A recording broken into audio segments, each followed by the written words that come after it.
दोस्तों नमस्कार, मैं हूं पवन त्यागी। तो बिहार का चुनाव संपन्न हो चुका है।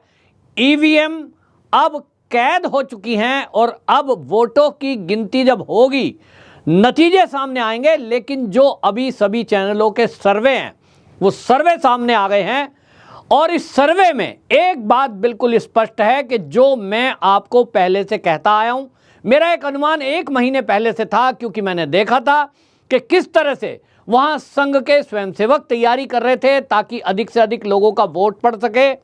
वहां चुनाव आयोग तैयारी कर रहा था ताकि जो फर्जी वोटर है वो वोटर लिस्ट से बाहर हो सके। एसआईआर की प्रक्रिया हो रही थी और तीसरी तरफ भारतीय जनता पार्टी जमीन पर उनके कार्यकर्ता उतरे थे और इतना उन्होंने सटीक विश्लेषण किया था एक एक सीट का बारीकी से, क्योंकि बिहार एक ऐसा टिपिकल राज्य है जहां जातिगत समीकरण सबसे ज्यादा सर चढ़कर बोलता है। और इसलिए भारतीय जनता पार्टी ने अपने कार्यकर्ताओं को जमीन पर उतारते हुए एक एक सीट का यह सर्वे करा लिया था कि किस सीट पर किस प्रत्याशी को उतारा जाए, किस अपने एनडीए के घटक दल के प्रत्याशी को यह सीट दी जाए। और इसका नतीजा अब सामने आ चुका है। भारी बहुमत के साथ एनडीए की सरकार बिहार में बनने जा रही है। सभी सर्वे इस बात को दिखा रहे हैं कि पूर्ण बहुमत एनडीए को मिलने जा रहा है और नीतीश कुमार एक बार फिर से मुख्यमंत्री बनकर रिकॉर्ड तोड़ने वाले हैं, क्योंकि ऐसा कोई अभी तक मुख्यमंत्री नहीं हुआ जो बिहार में इस तरह से बार बार रिपीट हुआ हो। तो एक बात बिल्कुल स्पष्ट है कि जो सर्वे मैं आपको बताता आया हूं, हर बार हर चुनाव की तरह इस बार भी वो सर्वे सटीक उतरा है। और आप अन्य चैनलों पे भी देखेंगे, अखबारों के आप सर्वे भी देखिए, आपको समझ में आ जाएगा। 150 का आंकड़ा मैंने दिया था और 150 के आंकड़े के इर्द गिर्द ही सारे सर्वे घूम रहे हैं। इसका मतलब एक बात बिल्कुल साफ है कि आप सारे सर्वे दूसरे फेज का चुनाव संपन्न होने के बाद देख रहे हैं। और मैं आपको एक महीने पहले बता दिया था कि 150 से अधिक सीटें एनडीए को आने वाली है। जब मैं सीटें बता रहा था लोग मेरा मजाक उड़ा रहे थे, बोला अभी से बता दिया, एक महीना बचा है। किस बेस पर बता दिया? अभी तो चुनाव दूर है। इस बेस पर बता दिया क्योंकि लोकसभा का जो चुनाव 2024 का हुआ उसके वोट प्रतिशत, वहां चिराग पासवान अलग लड़ रहे थे और अलग लड़ने से जो उनकी वोट है वो अलग थी। नंबर 2, वहां उस समय राज्य का मुद्दा कम, केंद्र का मुद्दा ज्यादा, और इसीलिए केवल मोदी के नाम पर वोट थे। यहां नीतीश कुमार के नाम पर वोट पड़ रहा है, नीतीश कुमार के काम पर वोट पड़ रहा है। नीतीश कुमार ने महिला जो सबसे ज्यादा वोटर है बिहार में, उसके लिए जो काम किए हैं और खासतौर पे 10,000 रुपए जो खाते में गए, बच्ची थी तो साइकिल दी, पढ़ाई कर रहा तो पढ़ाई के पैसे दिए। और जो नीतीश कुमार ने अपने शासनकाल में महिला एम्पावर के लिए किया, जो महिलाओं को जॉब दिए हैं, पुरुष युवा वो ये कहते हैं कि देखो जी सरकारी नौकरी में 60% आरक्षण महिलाओं को, और इनको आगे बढ़ाया जा रहा है। बिहार के अंदर अगर आप जाएंगे कहीं भी आपको पुलिस कर्मियों में महिला की संख्या ज्यादा दिखाई देगी। तो पुरुष बेशक जलन करें, लेकिन नीतीश कुमार ने तय कर दिया कि बिहार की महिलाओं को सशक्त बनाना है, बिहार की महिलाओं को आगे बढ़ाना है। और इसलिए एमएसएमई सेक्टर हो या स्वयं सहायता समूह, उसके कारण से जो नीतीश कुमार ने महिलाओं के लिए किया, नतीजा सामने है। तो सीटों के बारे में मैं बता देता हूं आपको। मेरा अपना आकलन पहले से मैं बता ही चुका हूं कि एनडीए को 150 वो मैंने एक महीने पहले दी थी।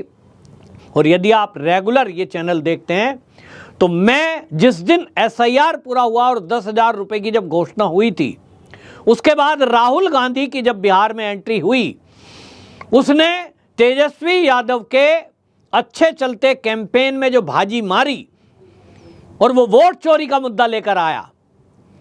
जिस दिन मोदी की मां को गाली दी गई, उस दिन मेरा जो आंकड़ा है वो थोड़ा सा बदला।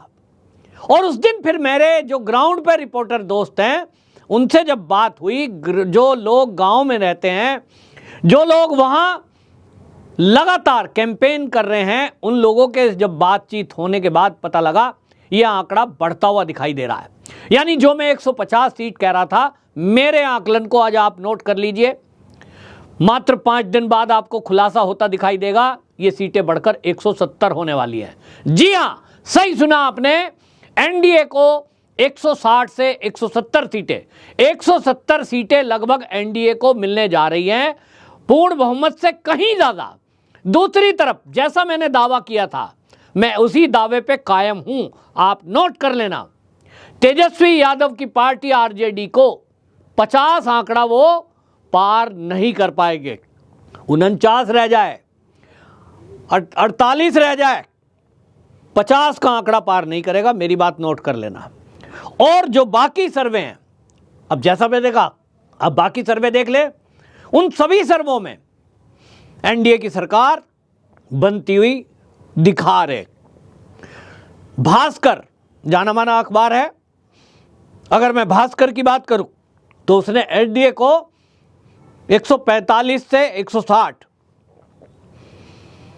महागठबंधन को 73 से 91, मैरिटाइम को, अब जो इसमें पीपल्स प्लस ये है 133 से 159 एनडीए को, और 75 से 101 सीटें महागठबंधन को, ये दिखा रहा है।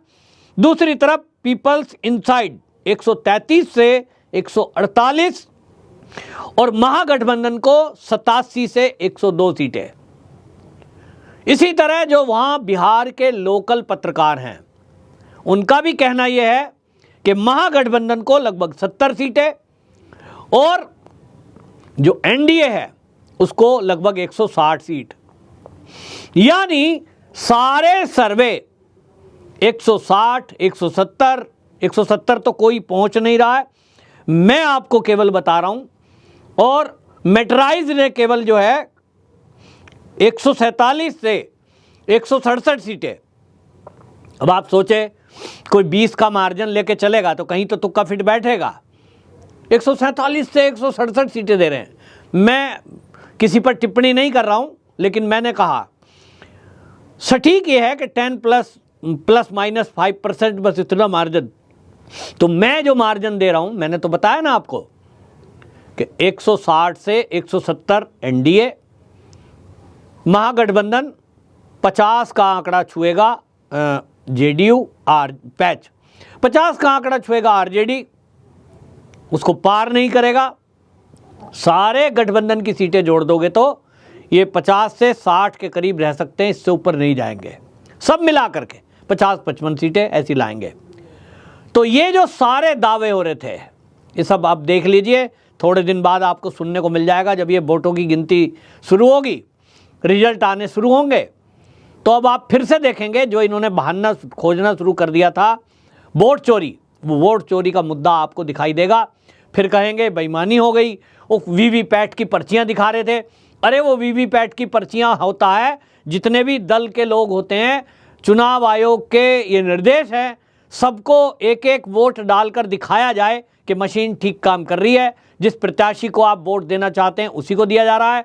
वो सैंपल पर्ची होती है और उस सैंपल पर्ची को वो ट्रायल के लिए होती है, इकट्ठा करके रखा जाता है। जो कूड़ा बिन वो सफाई कर्मचारी है, उन्होंने उठा करके बोरी में भर के वो कहीं डाल दी। तो देखो साहब, वीवीपैट की पर्ची मिल रही है, उस पर स्पष्ट लिखा कि नोट टू बी काउंट, गिनती नहीं होगी, क्योंकि वो एक तरह से मॉक ड्रिल का हिस्सा है। वो मॉक वोट है, असली नहीं थी, लेकिन मुद्दा बना रहे हैं। कभी कह रहे हैं सीसीटीवी कैमरे बंद हो गए जहां ईवीएम रखी है। अरे अगर सीसीटीवी 5 मिनट 10 मिनट के लिए बंद हो गया तो क्या 5 और 10 मिनट में मशीन खोलकर उसमें कोई गड़बड़ी कर सकता है? 2 आदमी जाते दिखाई दे रहे हैं, ये देखिए 2 आदमी अंदर घुस रहे हैं। अरे भाई, वो देखने के लिए आए कि सील लगी हुई है कमरे में, वहां सुरक्षित रखे हैं चीजें, सीसीटीवी ठीक काम कर रहे हैं कि नहीं कर रहे। 4 आदमी खाली हाथ चेक करने गए, उसी का वीडियो वायरल कर रहे हैं आरजेडी वाले। उसी से लग रहा था कि आरजेडी को लग गया है, सरकार नहीं बन रही है। जो तेजस्वी यादव ने वोट के जस्ट पहले, जो प्रथम चरण का चुनाव था, आपने देखा होगा, 10,000 के तुलना में 30,000 की घोषणा की। ये बता रहा था कि वो किस तरह से बौखलाए हुए हैं, उनको लग गया सरकार नहीं बन रही है तो अब क्या करो भाई, कुछ भी घोषणा कर दो, और इसलिए वो बौखलाए हुए हैं।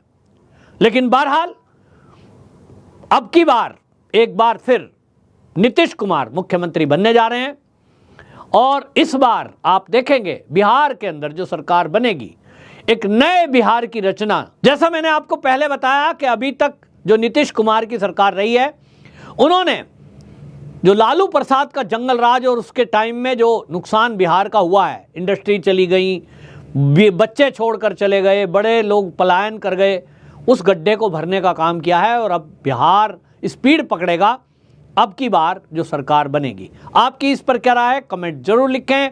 हमारा सर्वे आपको कैसा लगा उस पर भी कमेंट दें, और वीडियो शेयर करें ताकि लोगों को पता चले कि आपका चैनल, आप जिसको पसंद करते हैं उसका कितना सटीक सर्वे रहता है, बाकी लोग इस सर्वे को फॉलो करते हैं। वंदे मातरम।